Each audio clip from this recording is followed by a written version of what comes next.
मोक्षमार्गस्य नेतारं भेत्तारं कर्मभूभृतां ज्ञातारं विश्वतत्त्वानां वन्दे तद्गुणलब्धये वन्दे तद्गुणलब्धये।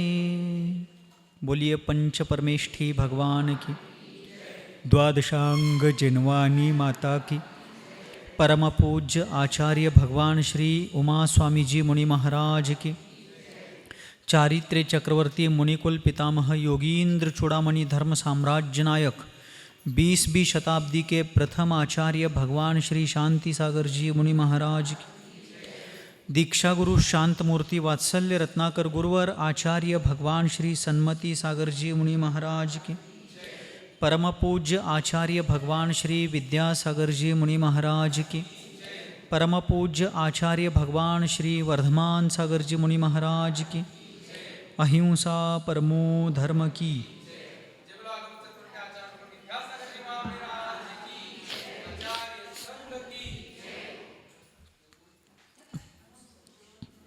तत्वार्थ सूत्र परमागम के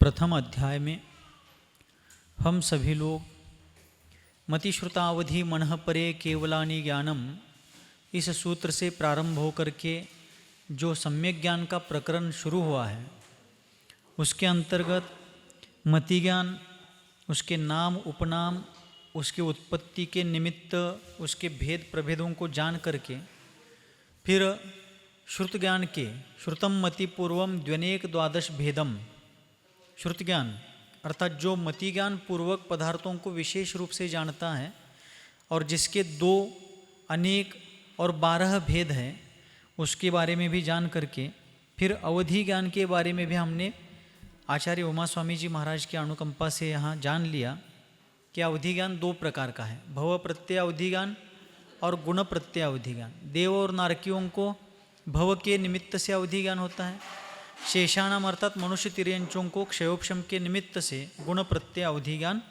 हो जाता है। उसके देशावधि, परमावधि और सर्वावधि ऐसे 3 भेद हैं। देशावधि ज्ञान के अनुगामी, अननुगामी, वर्धमान, हीयमान, अवस्थित और अनवस्थित ऐसे और भी 6 भेद हैं। उसके बारे में अपन ने यथासंभव जान करके अपने अज्ञान को दूर करने का प्रयास किया। अब आज यहाँ पर मनः परे ज्ञान का कथन करना चाहिए ऐसा अभिप्राय मन में धारण करके आचार्य उमा स्वामी जी महाराज प्रथम अध्याय का 23वां सूत्र कहते हैं। महाराज जी पृष्ठ क्रमांक 31वें पृष्ठ पर 23वें सूत्र में मनः परे ज्ञान के भेदों का वर्णन करते हुए उसका स्वरूप बताते हैं। रुजु विपुल मति मनः पर्ययः, रुजु विपुल मति मनः पर्ययः। बोलिए।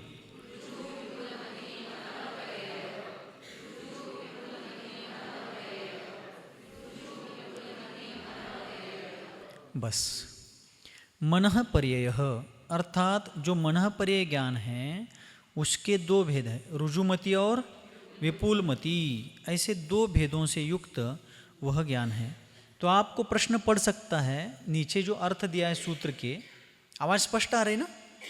सूत्र के नीचे जो अर्थ दिया है उसमें रुजु विपुल मति ऐसा जो ब्रैकेट में कंसात सांगितले ना, उसमें विपुल मति में मति को दूसरा इकार दिया है अर्थात दीर्घ इकार है, और आगे अर्थ में रुजुमति और विपुलमति में ह्रस्व इकार है। तो मति शब्द जो दिया है रुजुमति विपुलमति के, इसमें वास्तव में मति शब्द जो है वह ह्रस्व इकारांत है। ठीक है, लेकिन सूत्र में मति दीर्घ क्यों दिया है? ये द्विवचन है, रुजु विपुल मति, तो दोनों के बारे में यहां मति शब्द आया ना, इसलिए द्विवचन है, इसलिए इसको दीर्घ किया है। मूल में वो ह्रस्व है। अपन किन्हीं आर्य का, माता जी का वगैरह नाम लिखते समय मति शब्द ऐसा क्या करते हैं? ह्रस्व इकारांत लिखते हैं। यहाँ दीर्घ इकारांत क्यों है? क्योंकि वो दोनों से संबंधित है, इसलिए द्विवचन रूप है। ठीक है, तो अब यहाँ आचार्य कहते हैं कि वह मनः पर्य ज्ञान रुजुमति और विपुलमति के भेद से दो प्रकार का है। तो रुजुमति और विपुलमति मनः पर्य ज्ञान किसे कहते हैं, इसको देखने के पहले मनः पर्य ज्ञान किसे कहते हैं इसको समझेंगे, फिर रुजुमति और विपुलमति का भाव समझ लेंगे। ठीक है। मनः पर्य,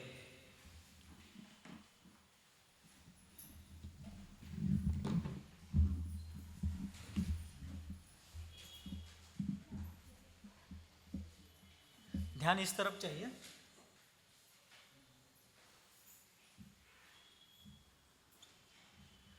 मूल शब्द है मनस,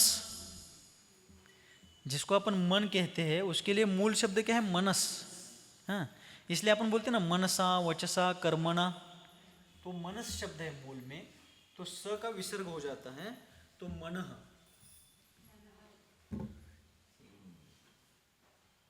मनः पर्यय। तो इसका भाव ये है कि जो ज्ञान दूसरों के मन में स्थित रूपी पदार्थों के बारे में जो विचार चल रहा है, उस विचार के आश्रय से उस रूपी पदार्थ को जानने वाला है। मन में रूपी पदार्थों के बारे में जो विचार रूप पर्याय चल रही है, उस विचार रूप पर्याय के आधार से जो उस रूपी पदार्थ को जानता है। एक उदाहरण से देखेंगे अपन अभी। सिद्धांत सागर जी महाराज एक उदाहरण देते हैं, बहुत सुंदर उदाहरण है।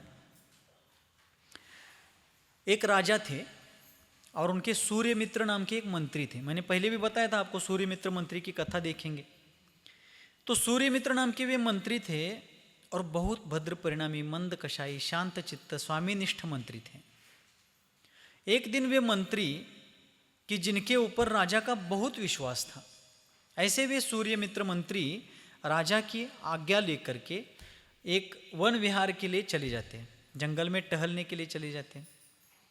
लेकिन जाने के पहले राजा उनके ऊपर बहुत प्रसन्न थे, इसलिए एक दिन राजा ने स्वयं के हाथ में पहनने वाली अंगूठी उन मंत्री को दी थी। मंत्री जी ने बहुत नकार दिया कि मुझे नहीं चाहिए, मेरे पास जो है मैं उसमें संतुष्ट हूँ, अथवा आपका इतना मेरे ऊपर विश्वास है, आपका मेरे ऊपर इतना जो प्रेम है, मुझे उससे बढ़कर दूसरा कुछ नहीं चाहिए, आप मुझे आग्रह मत कीजिए। फिर भी राजा ने आदेश दिया कि नहीं, मेरे स्नेहवश आपको अंगूठी लेनी पड़ी।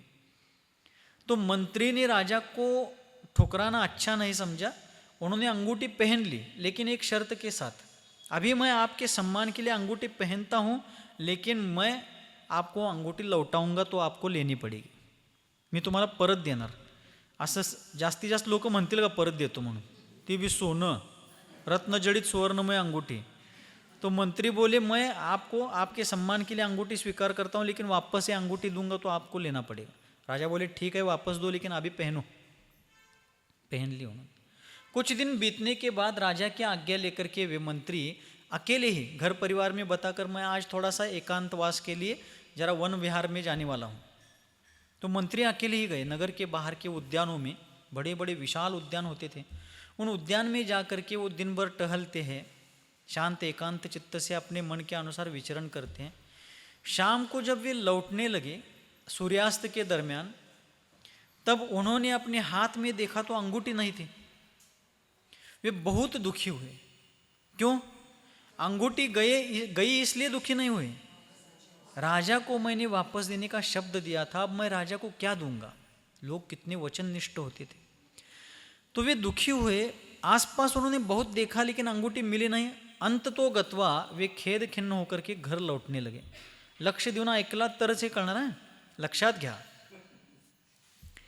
तो जब वे घर लौटने लगे तो लौटते समय वे अत्यंत उदास भावपूर्वक आ रहे थे। जिस मार्ग से जा रहे थे उस मार्ग से लग करके पास वाले एक भूमि में स्वच्छ शिलातल पर एक पेड़ के नीचे एक निर्घ्रंथ मुनि महाराज वहाँ पर ध्यान साधना तत्व चिंतन करते हुए बैठे थे। और वे मुनि महाराज मनः पर्यय ज्ञान के धारी थे। लक्ष्य है, वे मुनि महाराज मनः पर्यय ज्ञान के धारक थे। और उनका सहज ध्यान उन मंत्री महोदय के तरफ गया और उनके चेहरे की अत्यंत उदासीनता देख करके उन्होंने पहचान लिया क्या हुआ, इनके चेहरे पर उदासीनता है। तो चेहरे पर इनके इतना खेद भाव क्यों है? पहले तो चेहरे की उदासी दिखी, ये क्या हो गया? अवग्रह मति ज्ञान हो गया। क्या हो गया? अवग्रहे हावाय धारणा। उस प्रकरण में भी मैंने बताया था कि यहाँ का काम आगे आने वाला है, तब बताऊंगा, तो वो सब याद रहना चाहिए पिछला संदर्भ। तो उन मुनिराज ने जैसे उन मंत्री के मुखमंडल पर उदासी देखी तो उनको अवग्रह तो हो गया कि इनको कुछ उदासी है। अभी क्यों उदास है, इतनी चिंता क्यों है, ये जानने की इच्छा उत्पन्न हो गई। वो क्या है? ईहामति ज्ञान हो गया। बरोबर। अब ईहामति ज्ञान होते ही, उन मंत्री की चिंता को जानने की इच्छा होते ही उन्होंने मनः परे ज्ञान का उपयोग किया। तब उन्होंने उस मंत्री के मन में चल रही चिंता के कारणभूत विचारों को जाना मनः परे ज्ञान से। और वे मंत्री क्या सोच रहे थे? अंगूठी जहाँ कहीं भी गिरी है, अब मैं राजा को क्या दूंगा। उस अंगूठी की चिंता का विचार उनके मन में चल रहा था। अब मुनि महाराज ने उनके मनः परे ज्ञान के द्वारा उस मंत्री के मन में चल रही उस चिंता रूपी पदार्थ, अंगूठी रूपी पदार्थ है ना, अंगूठी कैसा पदार्थ है? क्योंकि पुद्गलमयी है, स्पर्श रस गंध और वर्ण, वर्ण मीन्स कलर, रूप। तो रूपी पदार्थ के बारे में वे मंत्री जब सोच रहे थे, चिंता करके खेद खिन्न हो रहे थे, तो उनके मन के उन अंगूठे संबंधी विचारों को उन मुनिराज ने मनः परे ज्ञान से जाना। और उन विचारों के आधार से उन्होंने जान लिया कि वो अंगूठी कहाँ गिरी है। महाराज बैठे, मंत्री ऐसे चलते चलते अपने ही विचारों में जा रहे हैं। महाराज बैठे, ये भी उनको पता नहीं है क्यों? चिंता। हमारे आचार्य महाराज एक संस्कृत सुभाषित कहते थे, सन्मति सागर जी आचार्य महाराज, चिता चिंता बिंदु मात्र विशेषता। चिता और चिंता, इन दोनों शब्दों में बिंदु मीन्स अनुस्वार का फर्क है। चिता चिंता बिंदु मात्र विशेषता, निर्जीवम दहती चिता सजीवम दहती चिंता। जब केवल ज्ञान हो सकता है तो संस्कृत क्यों नहीं समझ में आएगा? चिता और चिंता में एक अनुस्वार मात्र का फर्क है शाब्दिक दृष्टि से, व्याकरणात्मक दृष्टि से, किंतु कार्य में बहुत फर्क है। चिता निर्जीव देह को जलाती है और चिंता जो है सजीव मनुष्य को जीते जी जलाते रहती है। आचार्य महाराज और एक अंग्रेजी कहावत कहते थे, laugh at your worries and live long. अपनी चिंताओं पर हंसना सीखो और दीर्घायुषी बनो। क्या कहते थे? Laugh at your worries and live long. अपनी चिंता और समस्याओं के ऊपर हंसना सीखो और दीर्घायुषी बनो। तो यहाँ पर वो मंत्री इतनी चिंता में थे कि सामने से जा रहे लेकिन महाराज की तरफ उनका ध्यान नहीं। तब मुनिराज ने कहा कि हे मंत्रीवर्य, किस अंगूठी की चिंता कर रहे हो? ज़्यादा चिंता मत करो। अभी जहाँ से आप हाथ पैर मुख धो करके पानी पी करके आए हो, उसी स्थल पर जो उस तालाब में, उस सरोवर में जो कमल है, उसकी कर्णिका में आपकी अंगूठी पड़ी है। जो राजा को अब मैं क्या दूंगा इसकी चिंता में आप चिंता कर रहे, जा करके अंगूठी लेकर के आए। महाराज बैठे, ये भी पता नहीं, लेकिन अकस्मात आकाशवाणी हुई क्या क्या, ऐसा सोच करके वो महाराज को देखता है। तो महाराज बोले, हाँ जाओ, बाद में बैठो, पहले अंगूठी लेकर के आओ। तो महाराज ने लोकेशन बता दिया। महाराज को कैसे पता चला लोकेशन? गूगल मैप्स है क्या उनके पास? नहीं है, लेकिन आपके मोबाइल में इंटरनेट पर चलने वाला गूगल मैप्स बहुत थोड़ी सी जगह बताता है। अवधि, मनः परे ज्ञानी और सबसे आगे बढ़कर केवल ज्ञानी, 3 लोक के एक एक प्रदेश का लोकेशन बताते। लोक अलोक के एक एक प्रदेश का लोकेशन केवल ही भगवान बताते हैं। अवधि और मनः परे ज्ञानी भी बहुत से बातों का ज्ञान रख सकते हैं, बता सकते हैं। ऐसा ज्ञान का सामर्थ्य है। इसलिए संस्कृत नीतिकारों ने एक बहुत सुंदर सुभाषित बताया, ज्ञानेन पुंसाम सकलार्थ सिद्धि। क्या बताएं? ज्ञानेन पुंसाम, ज्ञान के द्वारा ही मनुष्यों को संपूर्ण कल्याण की प्राप्ति होती है। सकल अर्थ, अर्थ यानी कल्याण, अर्थ का अर्थ पैसा भी होता है, लेकिन इस प्रकरण में अर्थ का अर्थ है कल्याण। अपन कहते हैं ना परमार्थ, तो अर्थ शब्द का अर्थ कल्याण भी होता है। तो यहाँ आचार्य देव कहते हैं कि उन मुनिराज ने बताया कि जाओ वहाँ से आपकी अंगूठी लेकर के आओ। अब मंत्री को क्या था, भूखे को अन्न मिलना, किसी प्यासे को पानी मिलना, किसी मरणासन्न व्यक्ति को नवजीवन मिलना जितना आनंददायक होता है, वैसे उस मंत्री को लगा तुरंत जाते हैं। जा कर के वहाँ देखते हैं, अंधेरा होने को आया था, उतने में उस तालाब के किनारे जो कमल था जल में, उस कमल की कर्णिका में अंधेरा होने को जा रहा था, फिर भी उस रत्न के कारण जिसकी किरणें बाहर फूट रही थी, ऐसी वो अंगूठी पड़ी थी। अंगूठी देख करके मानो उन मंत्री महोदय के मन में नव संचार हो गया, प्राणों का संचार हो गया। तुरंत आते हैं, दौड़ते हुए आते हैं, क्योंकि अंधेरा होने पर महाराज मौन लेंगे तो वार्तालाप नहीं हो पाएगा। तब जाते हैं, महाराज के पास पहुंचते हैं, नमोस्तु करते हैं, चरणों पर मस्तक रख करके उनको अत्यंत विनत भाव से प्रणाम करके पूछते हैं कि हे मुनिराज, मैं अंगूठी की चिंता कर रहा हूँ, मेरी अंगूठी कहाँ गिरी है, वो कैसे प्राप्त होगी, आपका मेरा कोई परिचय नहीं, पहले कोई गांठ भेंट नहीं है, कैसे आपको पता चला।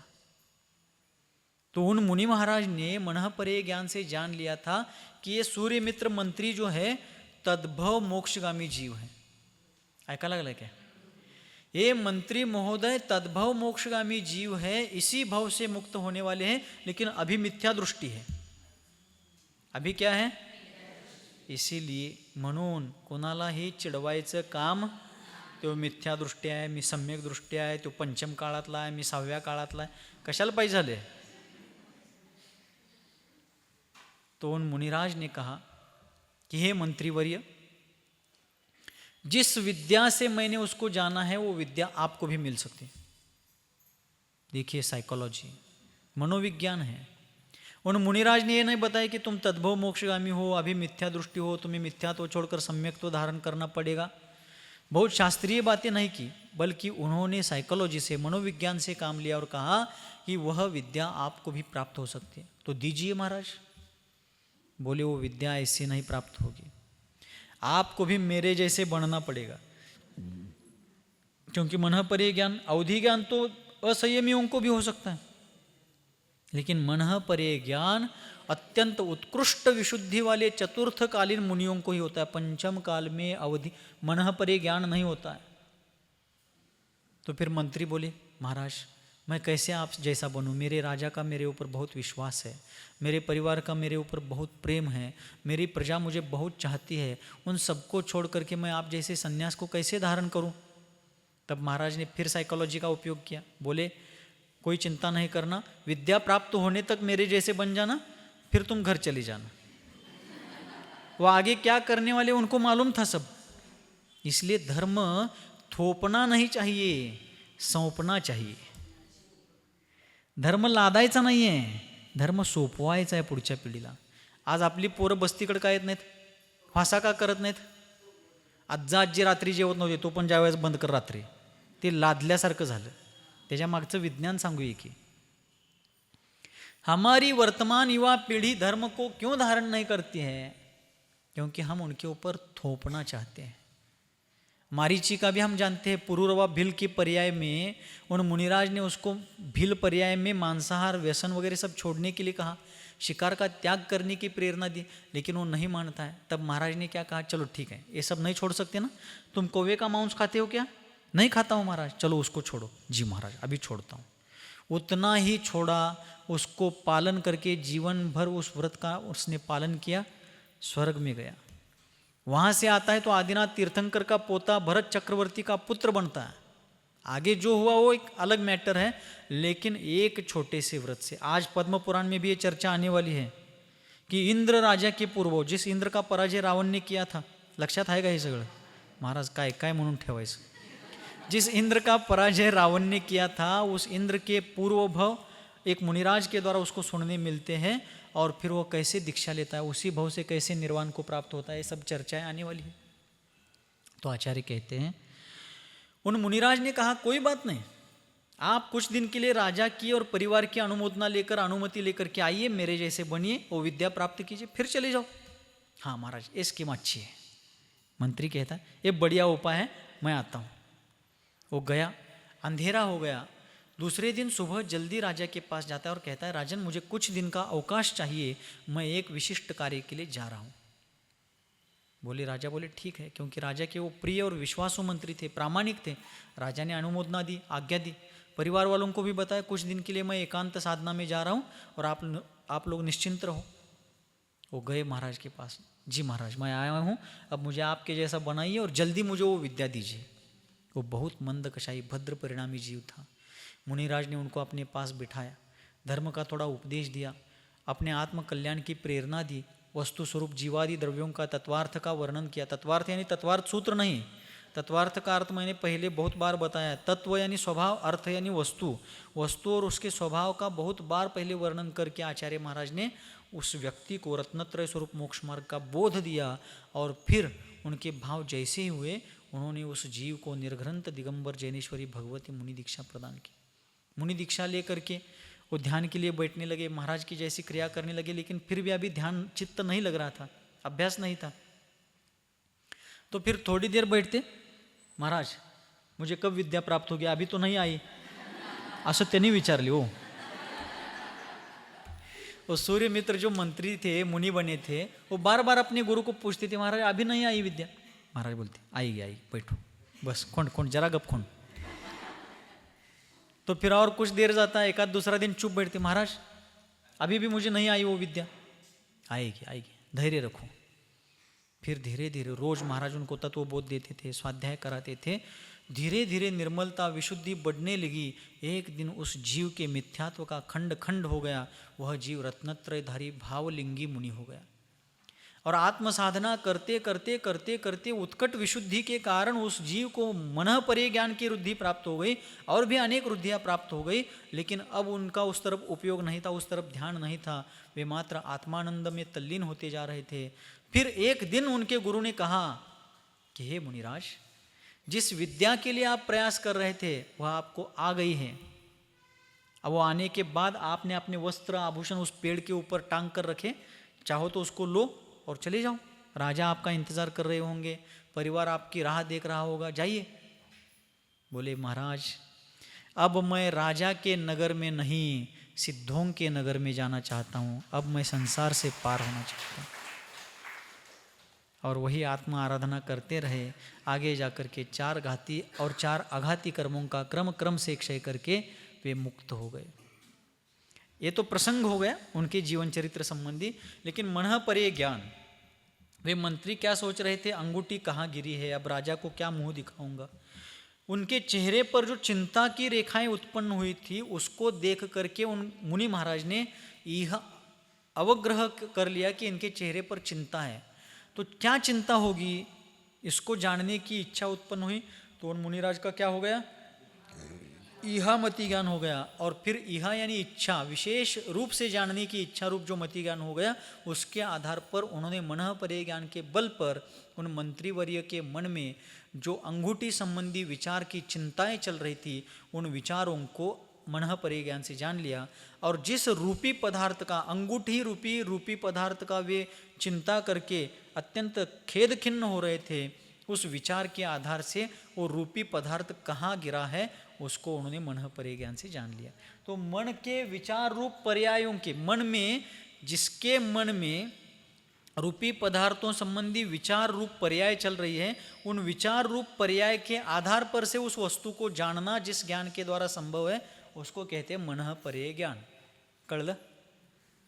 अजून एकदा सांगू, मन में रूपी पदार्थों के बारे में जो विचार रूप पर्याय चल रहे हैं, यानी जो विचारों की लहरें उत्पन्न हो रही है, तो जिस व्यक्ति के मन में रूपी पदार्थों से संबंधित विचार पर्याय उत्पन्न हो रहे हैं, उस विचार रूप पर्याय के आधार से वे मुनिराज क्या करते हैं, उस रूपी पदार्थ को जान लेते हैं।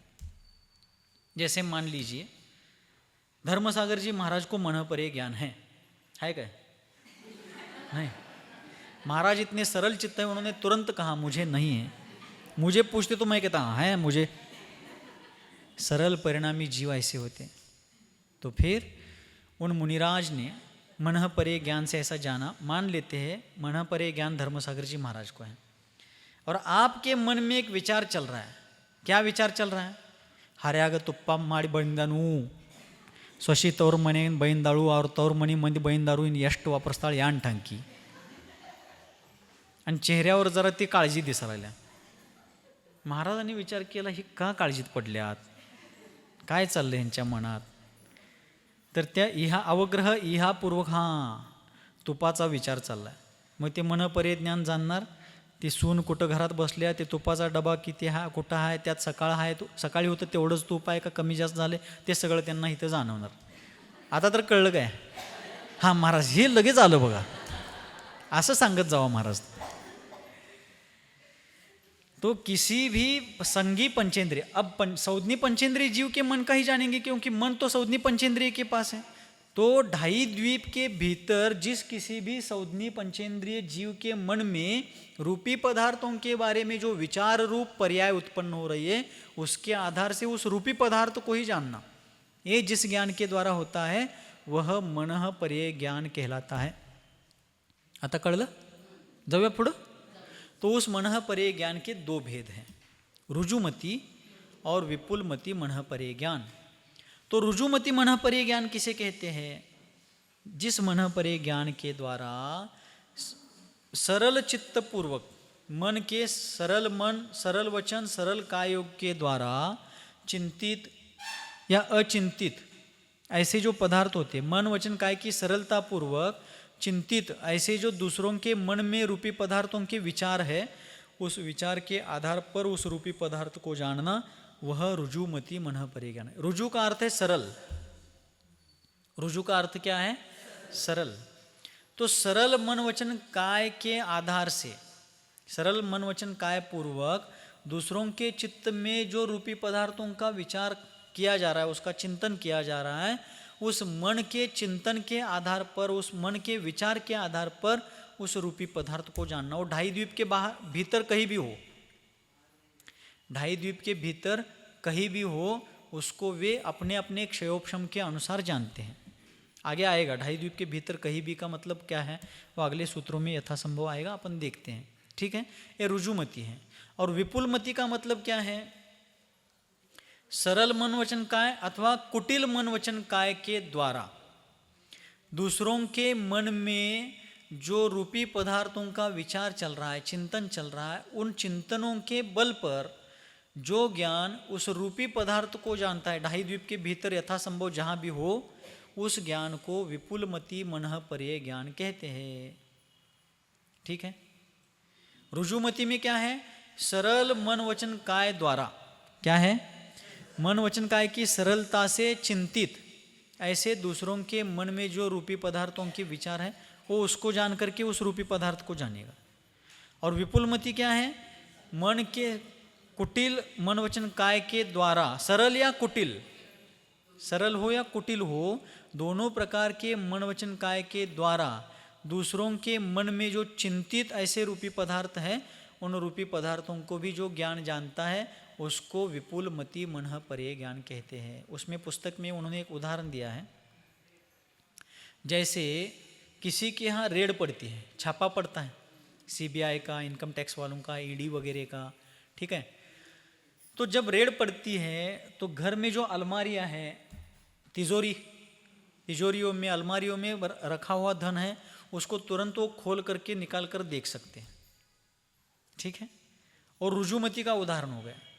लेकिन किसी ने घर की दीवारें मोटी मोटी बनाई है, भिंती मोटे मोटे 2.5 3 फुटाच्या, और उन दीवारों में कहीं कहीं भीतर ऐसे गुप्त स्थान बनाए जहाँ पर अपना धन वगैरह, संपत्ति, सोना चांदी वगैरह रखा जा सके. तो तिजोरी को खोलकर जैसे देखा जा सकता है, वैसे उन दीवारों को कैसे समझेंगे? तो उनके पास कुछ मशीन होते हैं, इक्विपमेंट होते हैं, उसके द्वारा वो सर्च करके दीवारों में या जमीन में कहीं पर रखा हुआ धन वगैरह खोज निकालते हैं. उसी प्रकार रुजुमति वाला क्या है? सरल चित्त से चिंतित रूपी पदार्थों को क्या करता है? विचारों के आधार पर जानता है. और विपुलमति क्या करता है? सरल या कुटिल मन वचन काय से दूसरों के मन में जो चल रहा है रूपी पदार्थों का विचार, उस विचार के आधार से उस रूपी पदार्थ को जानता है, वह है विपुलमति मनः पर्याय ज्ञान. ठीक है. अब अगला सूत्र लिख.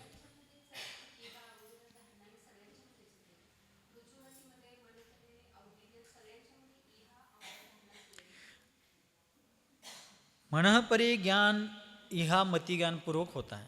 अवधि ज्ञान के लिए इहा मति ज्ञान का आश्रय लेना ही पड़ता है, ऐसा नहीं, वो डायरेक्ट होता है। मनः परे ज्ञान मात्र क्या होता है, इहा मति ज्ञान पूर्वक होता है।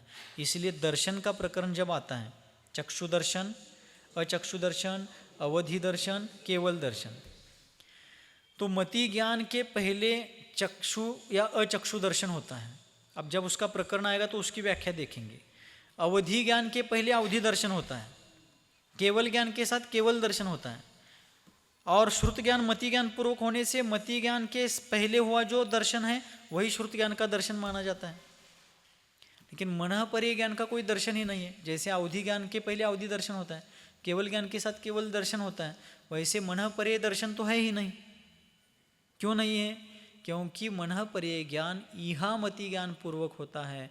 इसलिए उस इहा मति ज्ञान के पहले जो पदार्थों का सामान्य अवलोकन रूप प्रतिभास होता है, चक्षु या अचक्षु दर्शन होता है, वही दर्शन मनः परे ज्ञान का माना जाता है। आत्ता लय लोड घेऊ नका, ज्यांचा अगोदर स्वाध्याय झाला त्यांनी हे घ्या, काय अडचण नाही। जे पहिल्यांदा आहेत त्यांनी ह्या गोष्टी आत्ता लय लोड घेऊ नका, ठीक है। अब आगे क्या करते हैं, मनः परे ज्ञान के जो दो भेद बताए, रुजुमति और विपुलमति, इन दोनों में क्या फर्क है, क्या अंतर है, इसका वर्णन करने के लिए 24वां सूत्र कहते हैं पहले अध्याय का, विशुद्ध प्रतिपाताभ्याम तद्विशेषः, विशुद्ध प्रतिपाताभ्याम तद्विशेषः। विशुद्ध नहीं बोलना है, सुनिए सुनिए, विशुद्ध नहीं बोलना है, विशुद्ध, विशुद्ध, हाँ बोलिए।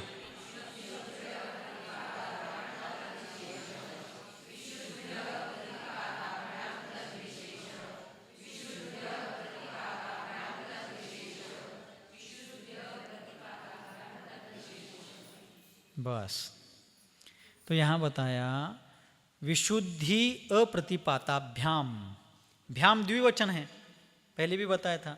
तृतीया चतुर्थी पंचमी विभक्ति के द्विवचन में भ्याम प्रत्यय लगता है, दो के बारे में कहने के लिए द्विवचन है। तो विशुद्धि और अप्रतिपात, इन दोनों की दृष्टि से उस मनः परे ज्ञान में विशेषता है। कौन से मनः परे ज्ञान में? रुजुमति और विपुलमति, इन दोनों प्रकार के मनः परे ज्ञान में विशुद्धि और अप्रतिपात की दृष्टि से फर्क है। तो आप कह सकते हैं सूत्र में तो अप्रतिपात नहीं है, विशुद्ध प्रतिपात ऐसा है, तो संधि विच्छेद, वहाँ पर स्वर संधि के अंतर्गत यन संधि होती है, विशुद्धि प्लस अप्रतिपात, ई के आगे अ आने पर उसका यह होता है। पहले एक आध बार देखा है अपन ने, जैसे प्रति एक, दो शब्द है, प्रति प्लस एक, प्रति के अंत में ई है, आगे ए आया तो ई की जगह यह होता है, और प्रत्येक, प्रति एक प्रत्येक, किति एक कित्येक, ठीक है। उसी प्रकार विशुद्धि अप्रतिपात, इन दोनों को जोड़ने पर विशुद्ध प्रतिपात ऐसा होता है। तो आचार्य कहते हैं विशुद्धि और अप्रतिपात की अपेक्षा से तत्विशेष अर्थात रुजुमति और विपुलमति, इन दोनों मनः परे ज्ञान में फर्क है। तो विशुद्धि और अप्रतिपात का मतलब क्या है? तो आचार्य देव कहते हैं कि मनः परे ज्ञान के प्रकट होने से उस जीव में जो परिणामों की निर्मलता होती है, उस निर्मलता को विशुद्धि कहते हैं। क्या कहते हैं? उस ज्ञान के धारी जीव में, उस मनः परे ज्ञान के कारण जो निर्मल परिणाम होते हैं, उस निर्मलता को विशुद्धि कहते हैं, ठीक है। तो विपुलमति मनः परे ज्ञान रुजुमति से ज़्यादा विशुद्ध है। विपुलमति मनः परे ज्ञान रुजुमति से भी ज़्यादा क्या है? विशुद्ध है। क्यों पूछिए? तो उत्तर ये है कि रुजुमति मनः परे ज्ञान होने पर वह जीव उसी भव से मुक्त हो भी सकता है, नहीं भी हो सकता है। लेकिन विपुलमति मनः परे ज्ञान तद्भव मोक्षगामी जीवों को ही होता है। नहीं कळलं? एक बात, दो चीज़ें यहाँ ध्यान देनी है। मोक्षगामी जीवों को मनः परे ज्ञान होना ही चाहिए, ऐसा कोई कंपल्शन नहीं है, ऐसा कोई नियम नहीं है। हो भी सकता है, नहीं भी सकता है। उसमें भी रुजुमति मनः परे ज्ञान हुआ तो वह जीव उसी भव से मुक्त हो भी सकता है, नहीं भी हो सकता है। लेकिन जो तद्भव मोक्षगामी जीव है, ऐसे जीवों को ही विपुलमति मनः परे ज्ञान होता है। होना ही चाहिए ऐसा कंपल्शन नहीं है, लेकिन यदि विपुलमति मनः परे ज्ञान होता है तो तद्भव मोक्षगामी मुनियों को ही होता है। गृहस्थों को होने का काम ही नहीं है मनः परे ज्ञान, कोई भी हो, रुजुमति हो या विपुलमति हो, मनः परे ज्ञान गृहस्थ अवस्था में नहीं होता है, मुनि अवस्था में ही, और वह भी चतुर्थ काल में होता है। उसमें भी रुजुमति तद्भव मोक्षगामियों को भी हो सकता है या अतद्भव मोक्षगामी, आगे 2-4 भव धारण करने वाले मुनियों को भी हो सकता है।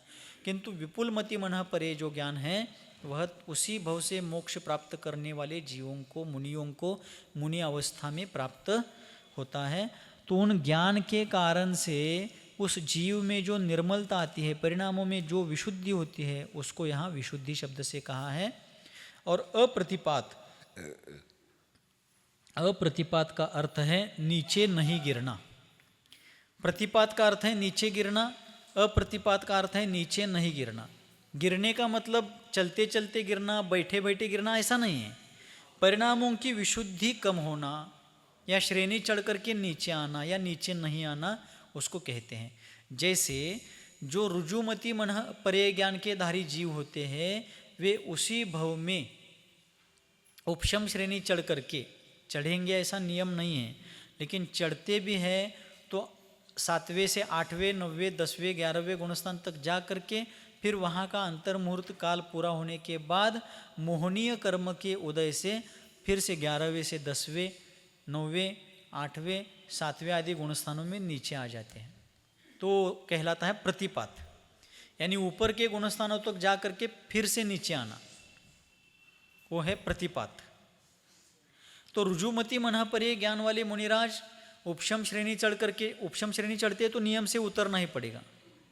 चढ़ने उतरने म्हणजे पायाने चढ़ने उतरने नव्हे, परिणामों की विशुद्धि बढ़ना और वो विशुद्धि अंतर्मुहूर्त बाद कम होना, उसको कहते हैं श्रेणी आरोहण और श्रेणी अवरोहण। ध्वजारोहण कहते हैं ना अपन, ध्वजारोहण, झंडा फहराना। तो जैसे झंडे को ऊपर चढ़ाया जाता है और फिर उसको फहराया जाता है, वैसे ही परिणामों के विशुद्धि के बढ़ने का नाम है श्रेणी आरोहण, श्रेणी की दृष्टि से। ठीक है, तो वहाँ पर रुजुमति मनः परे ज्ञान वाले उपशम श्रेणी चढ़ करके नियम से नीचे आते हैं, तो कहलाता है प्रतिपात। या रुजुमति वाले होकर के भी वो क्षपक श्रेणी चढ़ते हैं तो फिर वो अप्रतिपाती हो जाते हैं। किंतु जो विपुलमति मनः परे ज्ञान के धारक मुनिराज होते हैं, वे नियम से क्षपक श्रेणी चढ़ करके 4 घाती कर्मों का क्षय करके केवल ज्ञानी ही बन जाते हैं। क्या बन जाते हैं?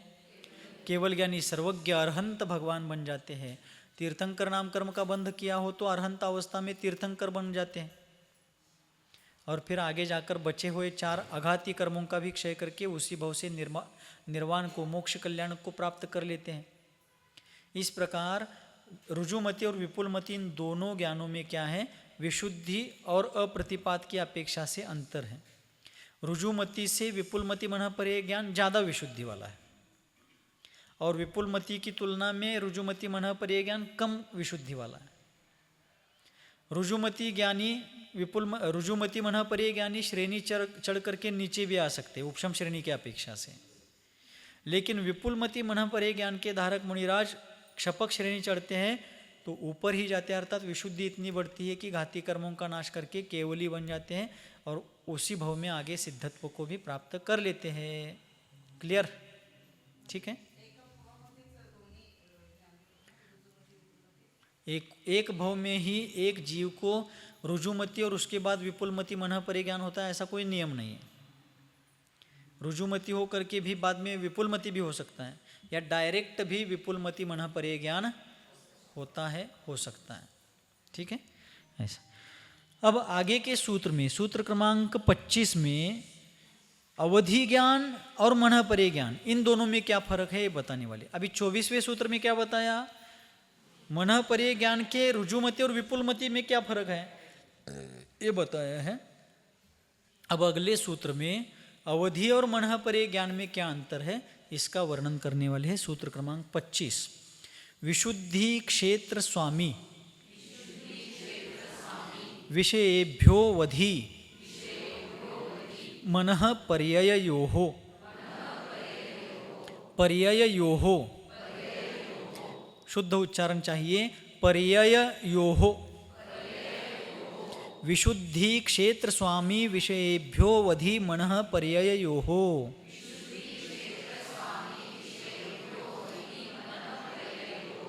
बोलिए।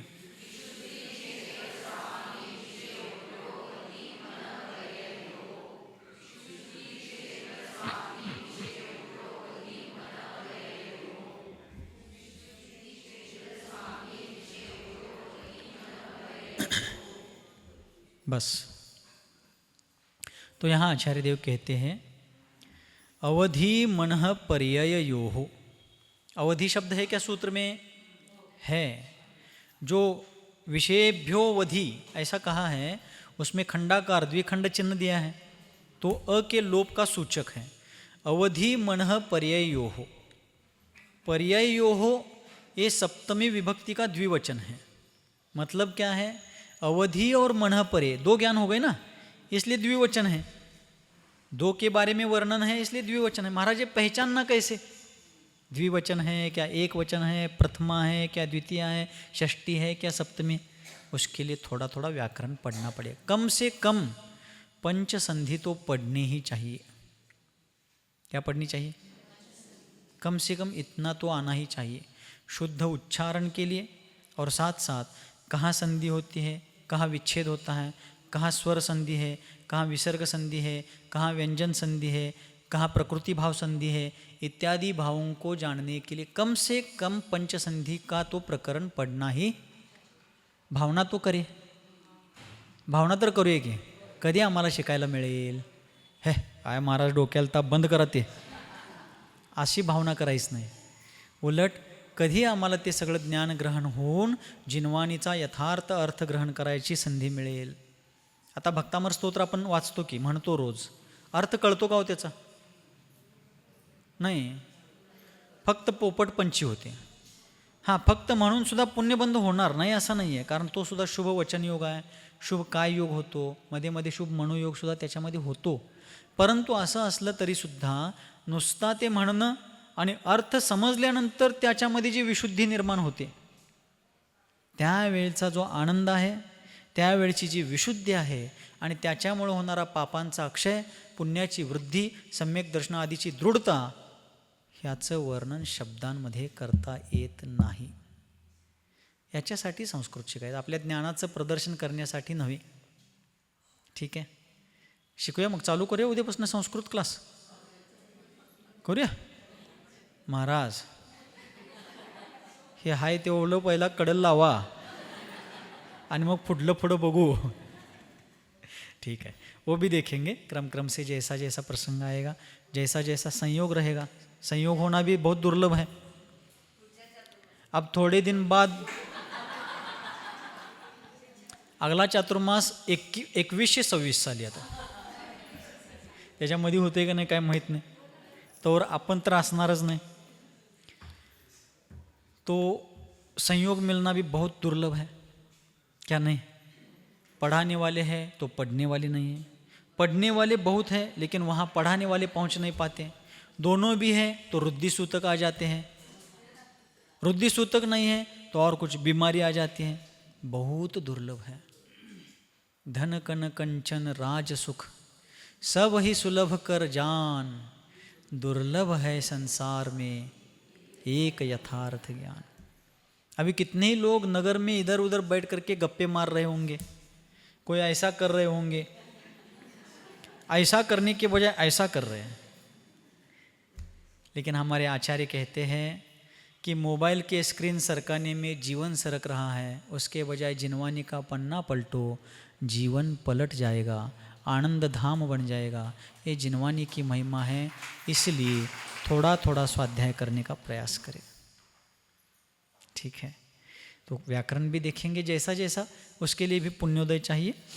तो यहाँ पर आचार्य देव कहते हैं अवधि और मनः पर्यय, ये दो जो ज्ञान हैं, इन दोनों ज्ञानों में विशुद्धि की अपेक्षा से, क्षेत्र की अपेक्षा से, स्वामी की अपेक्षा से और विषय अर्थात उनके उनके ज्ञेय पदार्थों को जानने की अपेक्षा से फर्क है। जैसे रुजुमति और विपुलमति मनः परे ज्ञान में विशुद्धि और अप्रतिपात की अपेक्षा से अंतर था, वैसे ही अवधि और मनः पर्य इन दो ज्ञानों में विशुद्धि, क्षेत्र, स्वामी और उसके विषय की अपेक्षा से अंतर है। कैसे है, नीचे एक चार्ट दिया है पुस्तक में, ठीक है, उसमें ऊपर शीर्षक दिया है, हेडिंग दिया है अवधि और मनः परे ज्ञान, ठीक है। तो विशुद्धि की अपेक्षा से क्या बताया कि मनः परे ज्ञान से विशुद्धि अवधि ज्ञान की कम है। क्यों?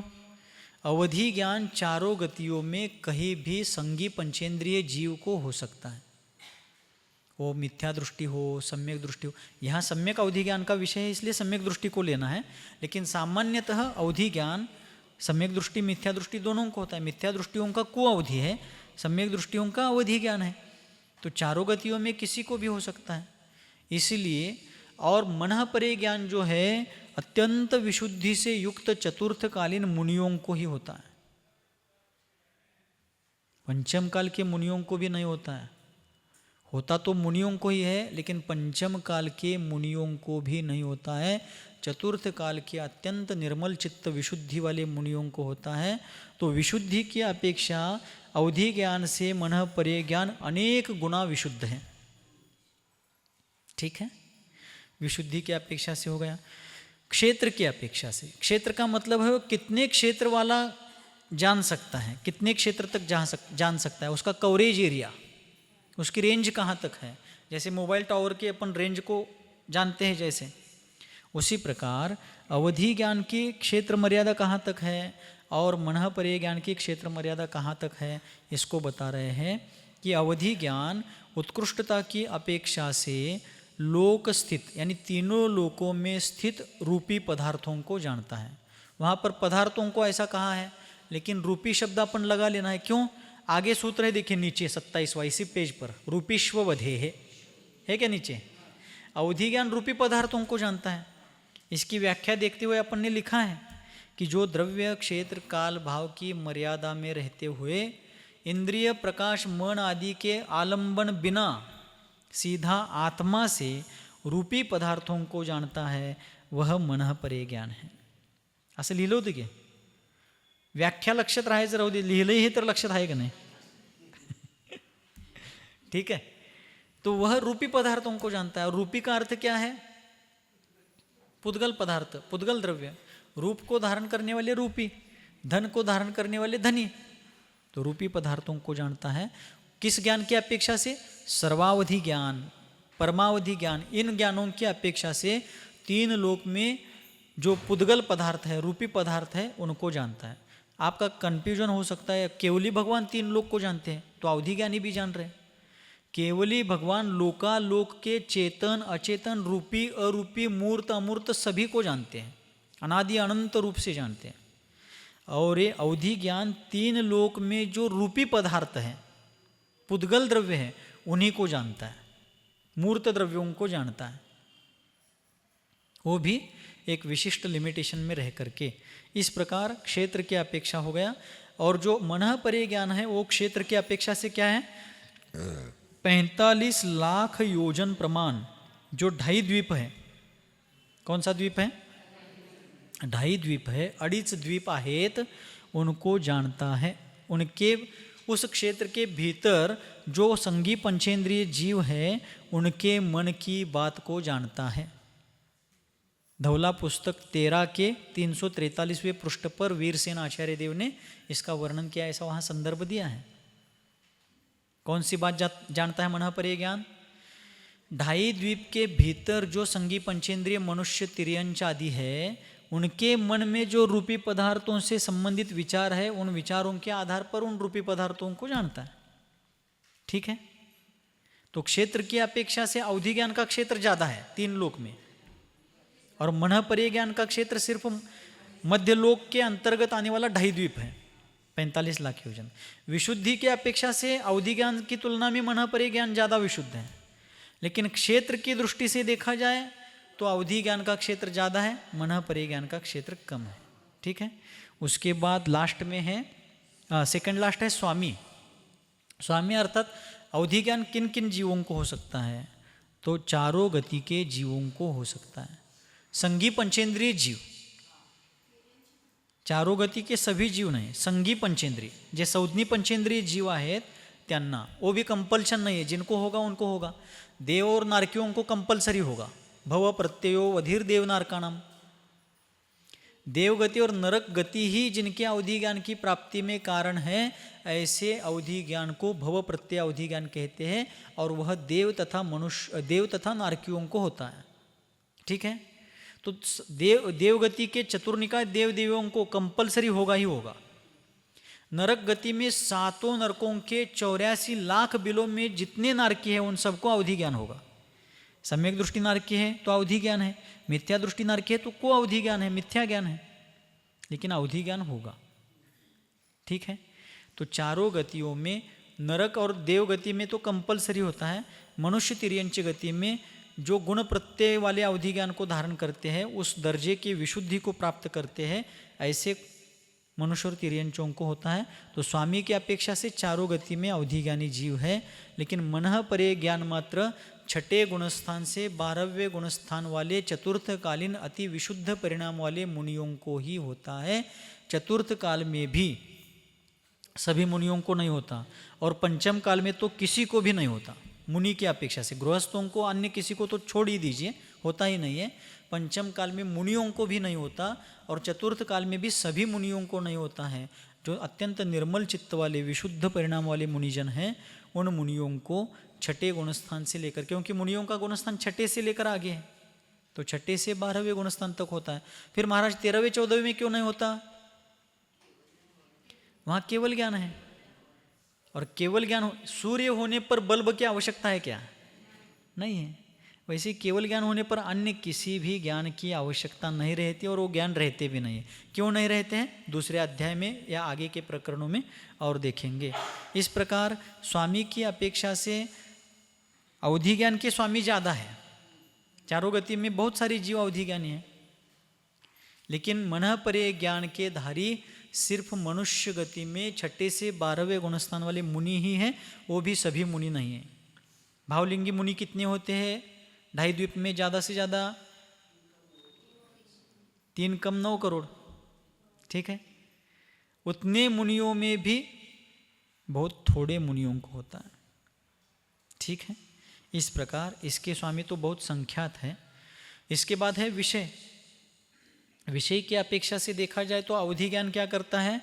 रूपी पदार्थों में प्रवृत्त होता है। विषय मतलब वो किसको जानता है? 6 प्रकार के द्रव्य हैं। कितने द्रव्य हैं? द्रव्य 6 नहीं है, द्रव्य अनंत है। द्रव्यों के प्रकार 6 है, द्रव्यों के प्रकार 6 हैं। जीव जाति का द्रव्य है, पुद्गल जाति के द्रव्य है, धर्म अधर्म आकाश काल जाति के द्रव्य है। जातियाँ 6 है, प्रकार 6 हैं, द्रव्य तो अनंत है। तो उनमें से सिर्फ रूपी पदार्थों को, पुद्गल पदार्थों को अवधि ज्ञान जानता है, और मनः परे भी ज्ञान क्या करता है? रूपी पदार्थों को ही जानता है। लेकिन वो इतना सूक्ष्म होता है कि अवधि ज्ञान जिस वस्तु को जानता है उसके अनंतवें भाग को भी वो जान सकता है। किसको? अनंतवें भाग को। जैसे मान लेते हैं आप लोग कुमकुम लेने जाते हैं, कुमकुम लगाते हैं। आता कुंकू कमी झालं का? हळद रुसली तो अब कुमकुम कम हो गया, अब टिकली तर टिकली ना तर हुकली। तो अब कुमकुम, जैसे मान लीजिए आप कुमकुम लेने के लिए बाजार गए हैं, उसके शॉप में गए हैं, कुमकुम का जो वहाँ पर पात्र रखा है उसमें कुमकुम है, उसको अवधि ज्ञान जानता है, ऐसा समझते हैं अपन। उदाहरण के लिए उस कुमकुम को अवधि ज्ञान जान रहा है, तो मनः परे ज्ञान इतना सूक्ष्म होता है कि उस कुमकुम को जानने के साथ साथ उसके एक छोटे से कण को भी वो जान सकता है। कुंकूचे कण किती लहान असतात, किती पण तीक्ष्ण नजर असली तरी सुद्धा त्याला पण ते व्यवस्थित बघितलं तरच छोटा कण दिसतोय। तो इतना सूक्ष्म होता है, कुमकुम के एक कण को भी वो देख सकता है, मन परे ज्ञान। कुमकुम के ढेर को तो देखता ही है, लेकिन साथ साथ उसके एक छोटे से कण को भी वो देखता है। वैसे ये हो गया दृष्टांत। अब दार्ष्टान्त की दृष्टि से अर्थात वस्तु स्वरूप की अपेक्षा से कैसे देखेंगे कि अवधि ज्ञान एक परमाणु को देखता है। अब परमाणु से छोटा कोई है क्या? परमाणु सबसे छोटा द्रव्य है। अब परमाणु को अवधि ज्ञान देख रहा है और मनः परे ज्ञान क्या कर रहा है? उस परमाणु में जो शक्त्यांश है, जिसको शास्त्रीय भाषा में अविभाग प्रतिच्छेद बोलते हैं, उस अविभाग प्रतिच्छेद के अनंतवें भाग को भी जानता है। विषय आया है इसलिए इतना डिटेल्स बताया है, और भी इसका विस्तार बहुत सा है, लेकिन आप लोगों को यदि ये विषय अभी क्लियर नहीं होता है तो सुन करके पुनः पुनः विचार चिंतन मनन करके अध्ययन करेंगे तो क्लियर हो जाएगा। तो अवधि ज्ञान परमाणु को भी जानता है, तब मनः परे ज्ञान उसके अनंतवें भाग प्रमाण अविभाग प्रतिच्छेद को भी जानता है, अर्थात वो इतना सूक्ष्म होता है। ठीक है, इस प्रकार यहाँ पर विशुद्धि, क्षेत्र, स्वामी और विषय की अपेक्षा से अवधि और मनः परे ज्ञान में क्या भेद है इसका वर्णन किया। अब आगे के सत्र में अगला विषय देखेंगे। बोलिए गुरुवर आचार्य भगवान श्री सन्मति सागर जी मुनि महाराज की। बोधि समाधि परिणाम शुद्धि स्वात्मोपलब्धि शिव सौख्य सिद्धि चिंतामणिं चिंतित वस्तुदानी त्वां वंदमानस्य ममास्तु देवी।